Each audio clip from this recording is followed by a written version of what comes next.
I'm Kevin Coleman, Weber's Grilling Expert. Today we have a very exciting topic and we're going to be discussing how to smoke on your charcoal grill. We're going to be using the two-fire indirect method.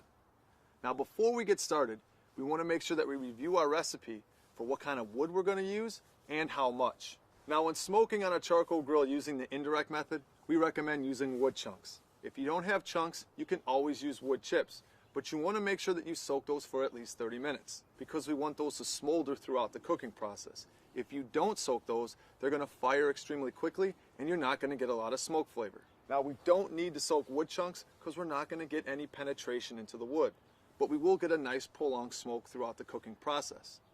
Now let's set up our charcoal grill for indirect smoking. Light the charcoal. More often than not, you will need a small bed of charcoal for smoking, so start with the chimney filled about halfway. The swinging handle above the chimney starter is there to help you lift and aim the chimney where you want it. Be sure to wear insulated barbecue mitts when handling the chimney starter. Also, make sure to sweep any ash that accumulates on the bottom of the bowl and leave the bottom vents open all the way. Pour your lit charcoal onto the charcoal grate or in the char basket. I'm going to be using 2 barbecue mitts because the chimney starter will be warm. Put the empty chimney starter on a heat-proof surface away from children and pets. If the coals are not in a charcoal basket, use a long-handled tongs to arrange them so that they cover 1/3 or 1/2 of the charcoal grate. It's okay if the coals are piled 1 or 2 coals deep, but no more than that. Remember, you will probably need medium or a low indirect heat, so start with a small amount of charcoal and add more later as needed.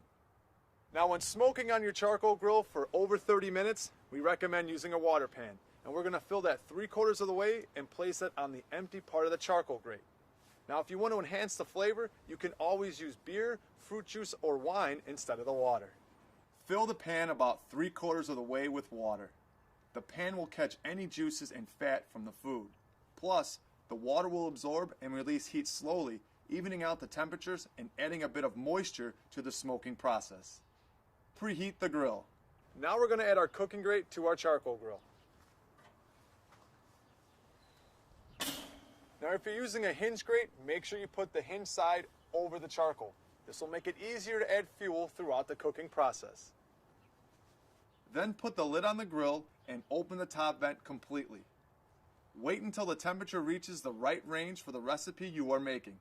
Keep in mind, as the charcoal burns, the temperature will drop. When the temperature reaches the upper end of your desired temperature range, remove the lid and use a long-handled grill brush to scrape off any bits and pieces of food that have been sticking to the cooking grate. Now that we've preheated our charcoal grill, we're now going to add our wood chunks or our wood chips.